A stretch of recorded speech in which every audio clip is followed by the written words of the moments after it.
Right there, yeah. There we go. We were talking during lunch about some of the initiatives that are going on with CHAMP. That's into the center, your center, right, CHAMP? Do I have it right? CHART, that's what it was, I'm sorry. And CHAMP is a Kentucky initiative. And we started talking about risk map programs and how possibly there seemed to be some parallels in the work that we were doing.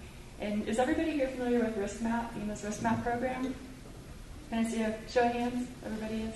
Okay, so everyone knows that it's an acronym for Risk Mapping, Assessment, and Planning. We started talking about the technical assistance that will be provided on the assessment and planning sides. The funding comes from the National Flood Insurance Program, so the mapping portion is then, again, updating the National Flood Insurance maps. And then the assessment and planning is, assessment would be possibly hazardous risk assessment, and then we'll also be providing planning technical assistance. And through the planning technical assistance is where we're starting to look at maybe supporting communities that would share the characteristics with project impact communities and starting to bring in some of those principles.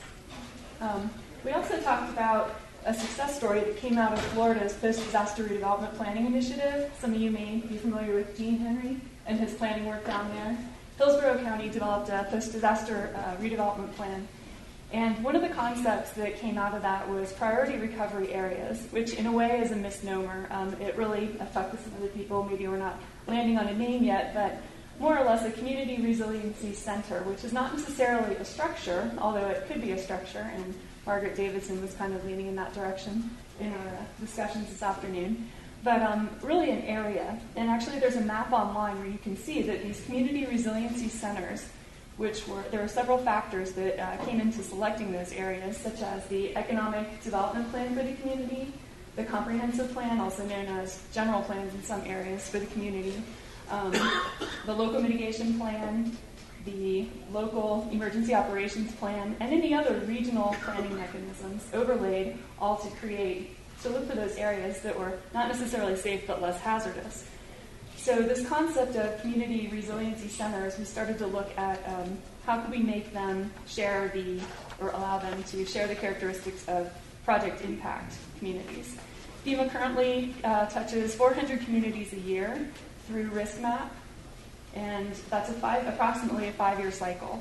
So the first year, approximately 400 communities would be touched, and the next year another 400, and this is across the nation on a watershed basis. So we were just trying to look at how we could possibly integrate those two those projects, or maybe not necessarily hang our hat this time just on FEMA, but look for a diverse portfolio of funding sources, so that if perhaps the funding in one area is decreased or reduced, then we would be able to continue on creating disaster-resilient communities through that. Is that kind of what you're looking for? Yeah. Okay. Great summary.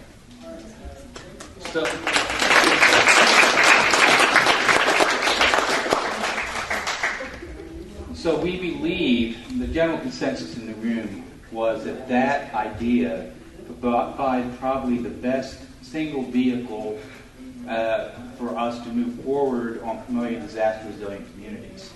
There was additional discussion about gaps. One regards research and knowledge on what's happening out there. How are communities doing disaster resilience? What organizations are involved with that? There is no one single source of information for that, although there's a number of groups working on that. I mentioned in the session that the Stevenson Institute says that in conjunction with Nhma and IAEM that they've been gathering best practice information. I know the Natural Hazards Center has information that they have gathered, and I'm sure there are other academic institutions that are doing the same. So one of the things that we identified in our discussions was the need to have some kind of catalog of best practices, some kind of catalog of what's going on out there, so that we can get some idea about who to work with, who to model after, who to talk to. And so that was identified as one of the gaps that perhaps we should work on. In the final session, Bill Hook came back, and he was basically to lead us in a wrap-up and to try to come up with a preliminary framework for action. the ideas that we came up with that we thought should be forwarded to the board with possible implementation by the Disaster Resilient Communities Committee are as follows.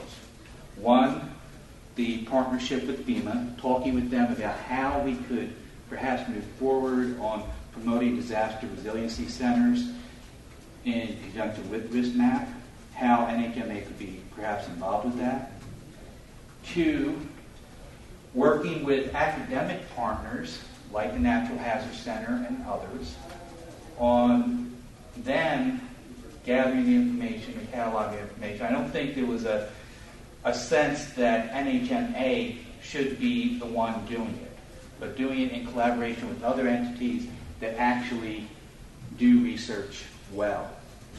There was a third related project. It actually ties in with the first two I mentioned, and that is increasing our number of partnerships and actually creating a network of multi-interest entities that would work on building disaster resilient communities.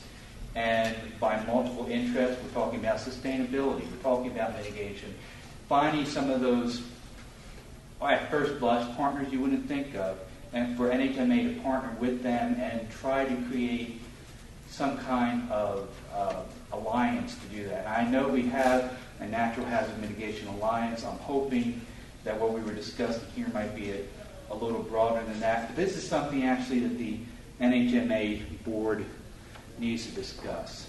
Where do we put our emphasis? Where do we put our areas of focus when all we have is a volunteer executive director, a volunteer board, and a lot of passion? So that is what we did today. And I do want to make one final thought, one final push with you all. The Disaster Resilient Communities Committee actually started out with a large number of people that were meeting monthly. I can tell you right now we are down to a handful that show up on the monthly conference calls. Frankly, we need assistance. If we want to have a program for disaster resilient communities in conjunction with NHMA, I need some people in this room and others to consider joining the committee. I would love to have your assistance and would ask you to talk to me later about it. Thank you.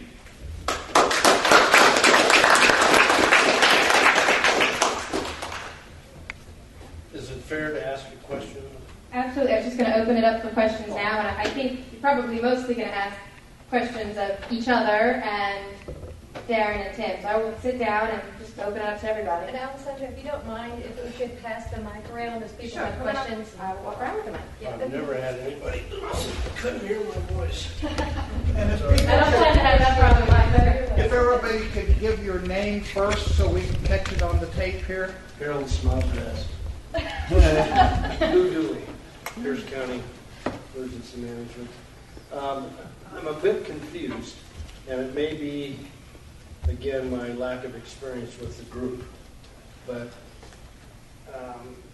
I was a little bit, I don't know, confused or put off on Tuesday, I guess it was, when the group at large had a hard time agreeing with what resilience was. And then to hear a report from you about all the things that we desire to do or great things that we're already doing, I guess that leaves a question in my mind of some resolution around what resilience is. We have a mantra in our office that's up on the wall about building a disaster resilient Pierce County. And I'm uncomfortable with that without us really having that, a sure grasp of that.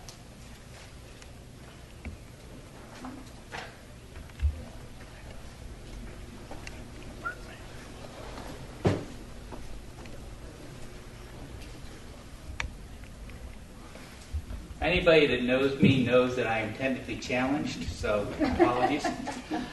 I agree with you.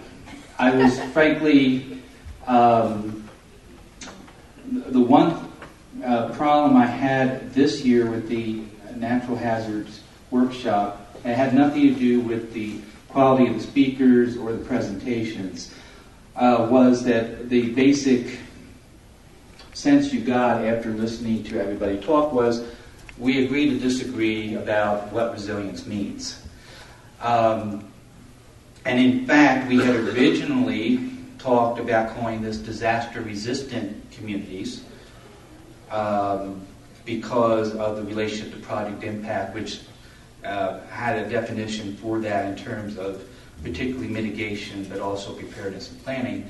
I guess for me, and there seemed to be, and please, anybody that was involved in the track, please speak up and add your input.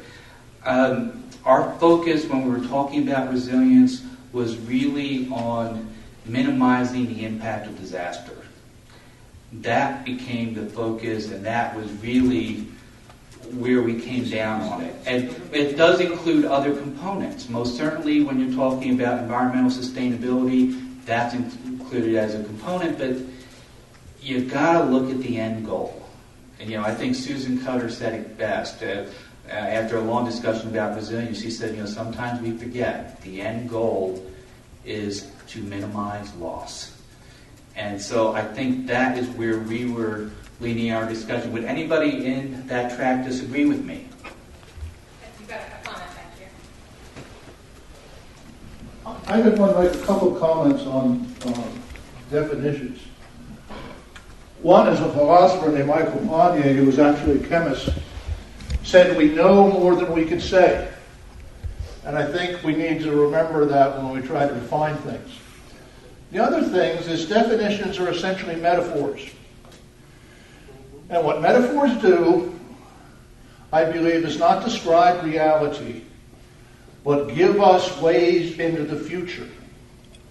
So the way we define resilience, and I think we ought to have a number of definitions, are ways that could lead us into alternative futures. And I think that's the value of having a number of metaphors or definitions rather than one.